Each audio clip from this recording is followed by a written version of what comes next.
My parents backed my golden child sister who abandoned her baby and tried to take my daughter back years later, so I took them to court and won full custody now. If you grew up in a family like mine, you would probably understand that there is always that one sibling who can do no wrong. In my case, that sibling was my younger sister, Sarah. Honestly, it is like my parents had already made up their minds when she was born that she was going to be the golden child. Meanwhile, I was stuck being the responsible one, the one who had to pick up the pieces whenever she messed up. Sarah always got away with everything. I am talking about sneaking out at night, blowing off school, hanging with people who were definitely bad news. My parents?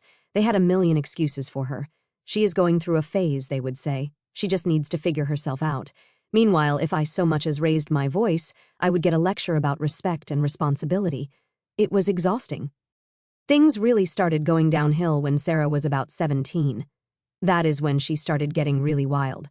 She was going to these parties every weekend, sometimes with people way older than her. Honestly, I do not even think she knew half the people she was hanging out with. I would see her sneaking back into the house at 3 o'clock in the morning, barely able to stand, and my parents just turned a blind eye to it. She is young, they would say. Let her enjoy her life. Well, that carefree life caught up to her.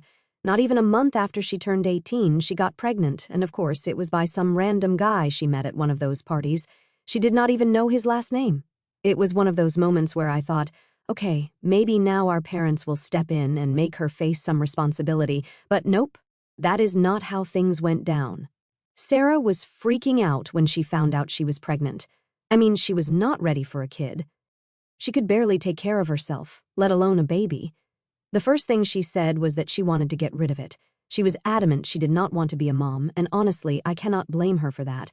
But my parents, well, they were not having it. They are super religious and acted like having an abortion was the worst thing she could ever do. They pretty much forced her to keep the baby, despite how much she protested. I remember overhearing Sarah once saying she would just leave the baby on some random doorstep when it was born, if that is what it took to get rid of it. It was not just teenage rebellion or anger. She really did not want this kid and was willing to do whatever it took to avoid being tied down by a baby. Fast forward a few months, and Sarah gives birth to this tiny little baby girl, Emily. Now, most people think that when a mother sees her baby for the first time, something clicks and they instantly fall in love. Well, that did not happen with Sarah. She barely looked at Emily.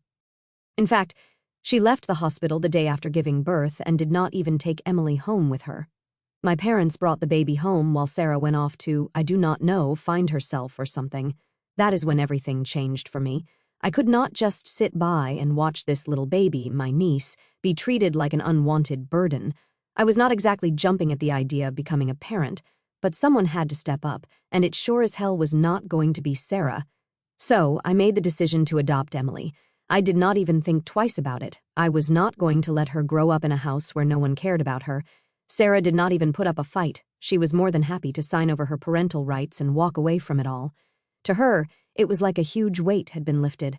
Meanwhile, I was thrown into this whole new world of motherhood that I was not even remotely prepared for. When I told my boyfriend at the time, Ryan, about my decision, he was not exactly thrilled. In fact, he was downright pissed. We had been together for 3 years, and he made it clear from the beginning that he did not want kids. So when I told him I was adopting Emily, he gave me this ultimatum, him or the baby. Yeah, he really said that. Honestly, I did not even have to think about it. I chose Emily. Ryan packed his stuff and walked out the door, and just like that, I was a single mom to a newborn baby. I would be lying if I said it was easy. It was not at all. I was 21, trying to finish my last year of college, working part-time just to pay the bills, and now I had a baby who needed me 24/7. There were days I thought I was going to lose it. Emily would cry all night, and I would have to be up at 7 o'clock in the morning for class. I was so exhausted that there were times I did not even know what day it was. Then there was the money issue. Babysitters are expensive. I could not afford daycare, so I relied on friends or classmates to watch Emily when I had to go to school or work. Even then, it felt like I was barely scraping by. My parents were still busy trying to fix Sarah's mess, so they were not much help. They would babysit every now and then, but they were more concerned with Sarah's emotional well-being than actually supporting me. But you know what? Despite all the sleepless nights, the stress, and the feeling that my life had been flipped upside down, I did not regret it, not for a second. Emily became my whole world. The first time she smiled at me, all the exhaustion and frustration melted away.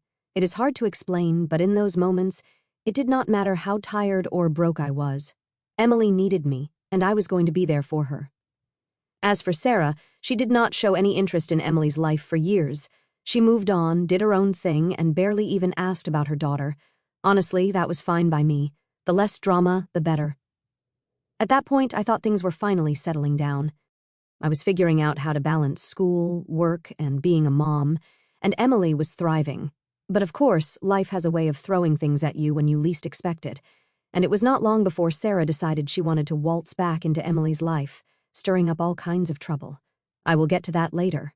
For now, all you need to know is that becoming Emily's mom changed everything for me. I had no idea what I was doing, but I knew I was not going to let my niece grow up feeling unwanted, even if it meant sacrificing everything I thought my life would be like. Alright, so after Ryan walked out and I adopted Emily, life got real fast. You know, people always talk about how hard it is to be a single mom, but until you are actually in it, there is just no way to understand how intense it really is. I thought I had a general idea of what I was signing up for, but I quickly found out I was completely wrong. Let's start with the basics. I was 21, still in college, and suddenly responsible for this tiny human who needed me for everything. It was like being thrown into the deep end of a pool without knowing how to swim. I barely had time to process the fact that I was now a single mom because every second was about keeping Emily fed, changed, and, hopefully, sleeping. Let me tell you, that kid did not like to sleep. Everyone told me, "Oh, newborns sleep a lot. You will get some rest." Yeah, okay, maybe other people's babies do, but Emily? Nope. She was the lightest sleeper in the world. The second I thought I could close my eyes for 5 minutes, she would wake up crying. I swear I got so used to functioning on 2 or 3 hours of sleep that it felt like a luxury. On top of that, there was school. I was in my last year of college, and dropping out was not an option. I had to finish for both of us. But juggling full-time classes, homework, and taking care of Emily, that was a different beast. There were days I would rush from a lecture to daycare to pick her up, then head to my part-time job. By the time I got home, I was so exhausted I did not even have the energy to cook. It felt like my whole life was just this constant cycle of feeding Emily, running to class, picking her up, working, and then doing it all over again. Honestly, it was like I was in survival mode. No time to think, just doing what I had to do to keep everything moving. The worst part was not even the lack of sleep or time. It was the isolation. My friends were off doing what normal 21-year-olds do, going out, planning for their careers, and talking about vacations or concerts. Meanwhile, I was up at 3 o'clock in the morning with a crying baby and a pile of laundry I had not touched in days. I tried to keep up with my friends at first, but the invites started to slow down. I mean, I do not blame them. It is hard to relate to someone whose life revolves around diapers and teething when yours is about internships and bar crawls. I think the moment that hit the hardest was one night when I got a group text from my college friends, all talking about this big trip they were planning for after graduation. A week in Cancun, drinks, fun, everything I used to look forward to. Here I was, sitting in the bathroom with Emily in my arms, trying to get her to calm down after she woke up screaming. The reality of it all just kind of punched me in the face at that moment. That was not my life anymore. But as tough as it was, I was also starting to get the hang of it. There were small victories, like the first time I managed to get Emily to sleep through the night. Well, okay, maybe not the whole night, but 5 straight hours felt like a miracle. Or the first time I got an A on an assignment I had crammed for while Emily napped in the stroller next to me. It was not all bad. The connection I had with Emily was something I never expected. Like the first time she smiled at me, genuinely smiled, it was like the world stopped for a second. All the sleepless nights, the stress, the doubts, they did not disappear, but they felt a little less heavy in those moments. It was all worth it. There was one day that stands out. I had a huge exam and I was stressed to the max. Emily was teething, so she was extra fussy. I had been up all night with her, trying everything I could to soothe her, and by morning I felt like a zombie. I ended up taking her to daycare half an hour late, and by the time I got to my class, I was a wreck. I sat there staring at the exam paper, and all I could think about was how I was failing at everything. School, motherhood, life in general. I did not even care about the exam at that point. After class, I picked up Emily and headed home, fully prepared for another night of chaos. But something changed when we got home. She was calmer. She was not crying. She was not fussy. She just looked at me with those big eyes and reached out for me. I held her close, and in that moment, I realized that even though I felt like I was drowning, Emily did not see me as a failure. To her, I was her world. I was doing something right, even if it did not always feel that way. That realization was like a switch flipping. I started letting go of the idea that I had to be perfect. I was never going to have it all figured out, and that was okay. I just had to keep going, keep pushing for her. But as much as I was finding my rhythm with Emily, things with my family were still strained. My parents were more concerned with Sarah's healing process than helping me out. Every time I asked them for help, like, "Could you watch Emily for an hour so I can study?" they would come back with some excuse about how Sarah needed their attention or how they were too busy. The golden child syndrome was still alive and well. Sarah, who was living her carefree life without a single responsibility, somehow still managed to be the center of their world. It was like they had forgotten about the fact that I was the one who stepped up for Emily when Sarah could not be bothered. It was infuriating, but at this point I had come to expect it. Rachel, my best friend, was the only one who really had my back during all of this.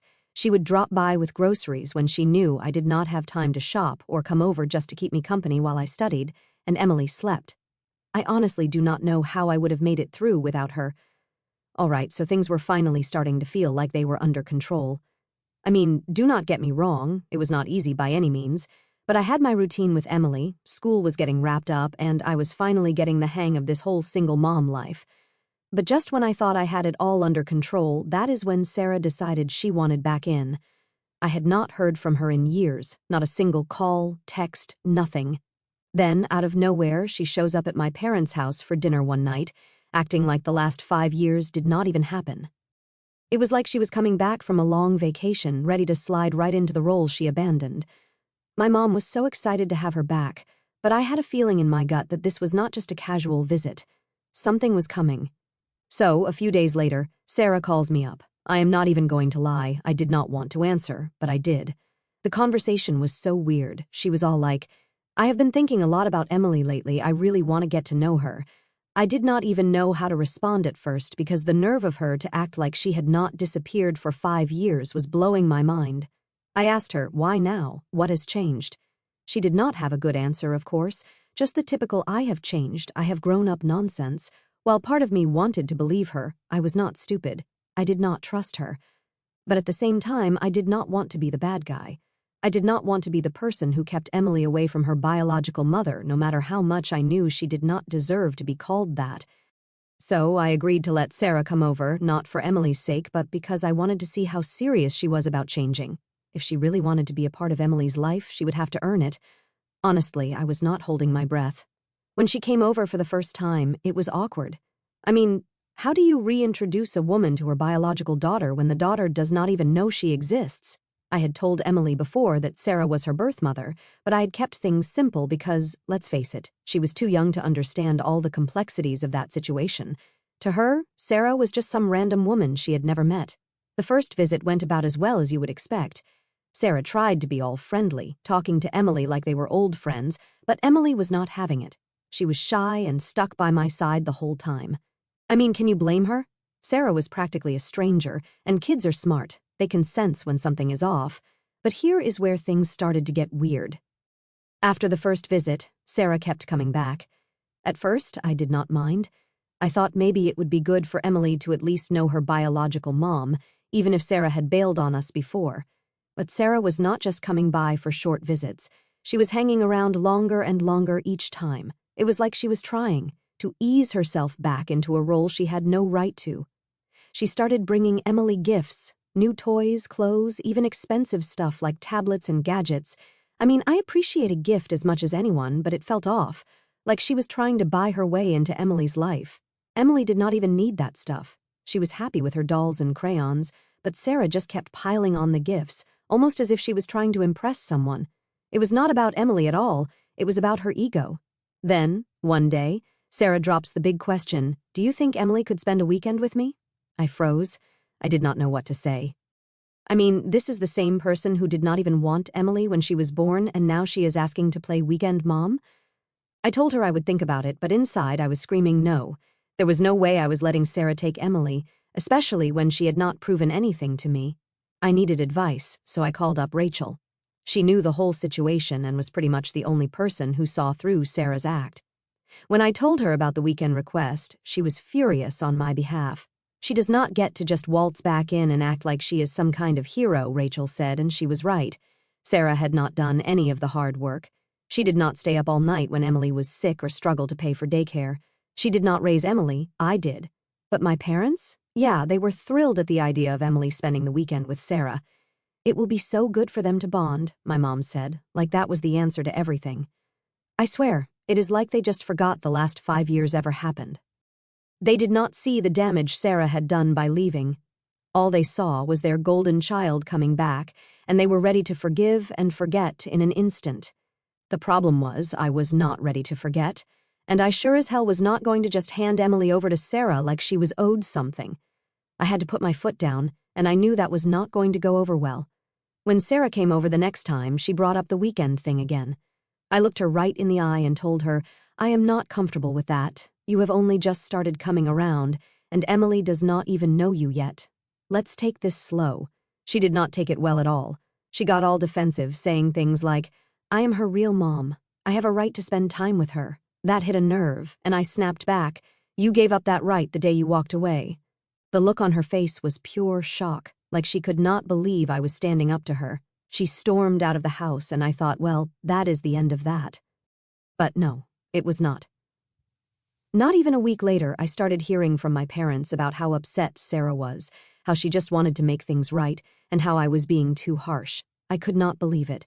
My parents, who had barely lifted a finger to help me with Emily, were now coming to Sarah's defense. It was like I was the bad guy in my own story. They were acting like Sarah was the victim here, and it drove me insane. It was clear now that this was not going to be a simple let's reconnect situation. Sarah was not just back for a visit, she wanted something more, and I was not about to let her take what was mine. But the worst part? This was just the beginning. So, after Sarah's little meltdown at my house, I thought maybe she would back off for a while. Maybe she would realize that I was not just going to hand Emily over to her and that she would have to earn her place in her life. But nope, that was not what happened. In fact, it seemed like things got worse after that, and this time it was not just Sarah I had to deal with, it was my whole family. It started with my mom, of course it did. She has always had a soft spot for Sarah, and even after everything that happened, she still saw her as this innocent little girl who just made a few mistakes. A few mistakes? Sarah basically abandoned her child for 5 years, but somehow that never seemed to register with my mom. She called me a few days after the blow-up with Sarah and went on and on about how Sarah is really hurting right now. I had to stop myself from laughing. I mean, Sarah was hurting? What about me? I was the one who had been raising Emily all this time. I was the one who sacrificed everything to make sure Emily had a good life. But of course, none of that seemed to matter. Mom kept pushing, telling me how I should give Sarah another chance and how family is the most important thing. I had heard that line a million times before, and every time it was just an excuse for Sarah's behavior. Family is important, sure. But that does not mean you get to walk all over people and expect them to forgive you just because you share the same last name.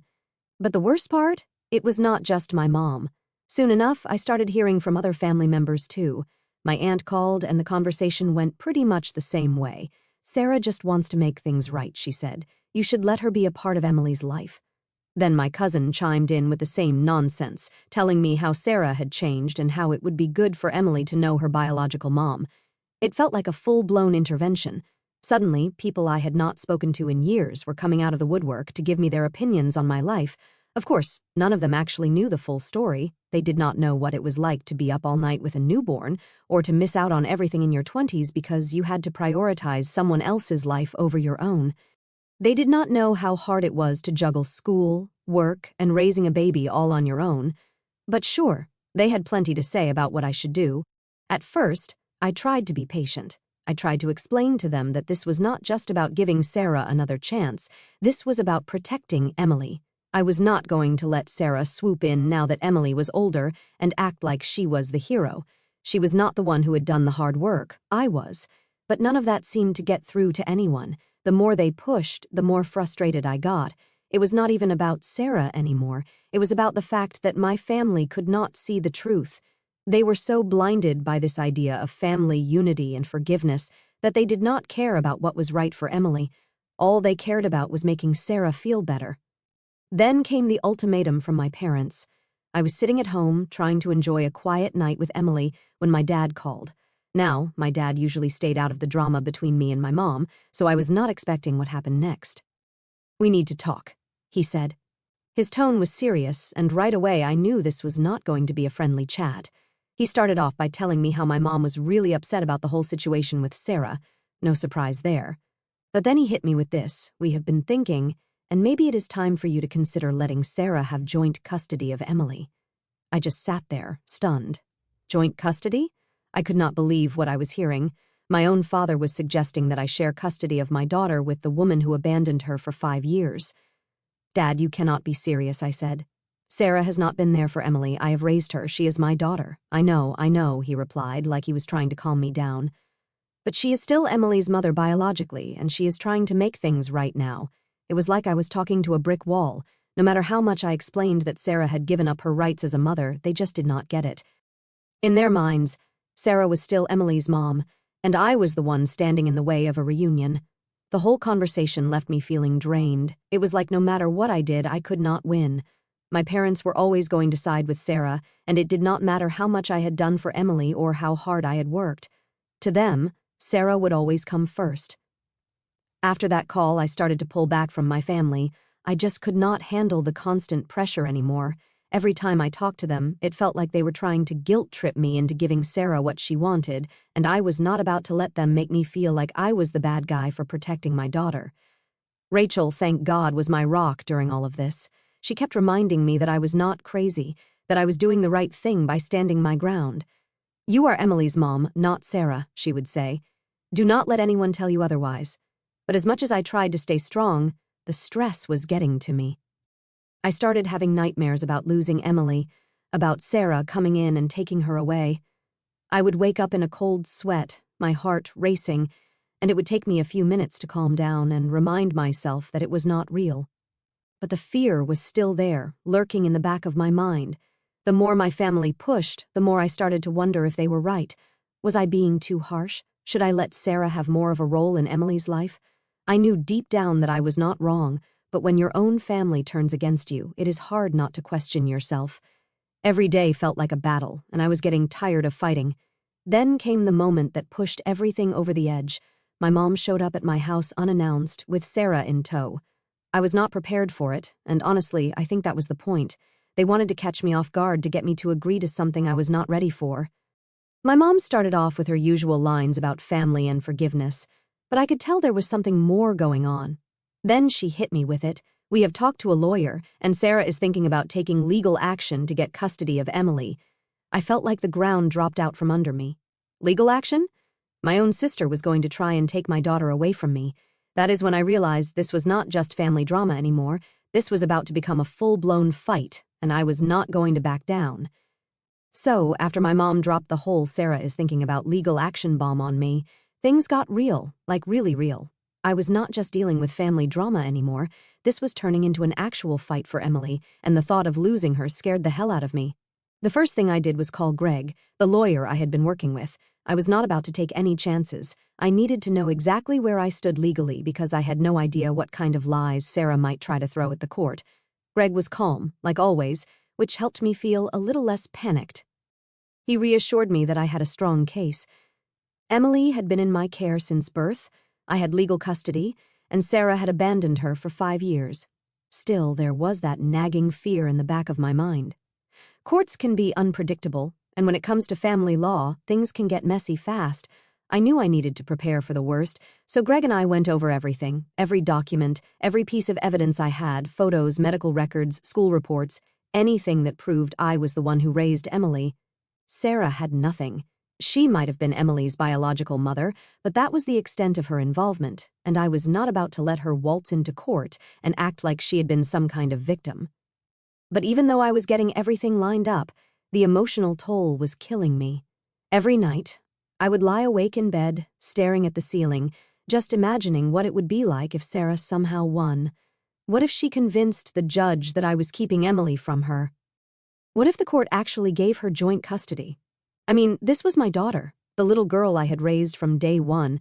The idea of losing her, even for a weekend, was unbearable. On top of that, my family was not letting up. My mom kept calling, trying to talk some sense into me. She actually said I should just agree to joint custody before things got ugly. Ugly?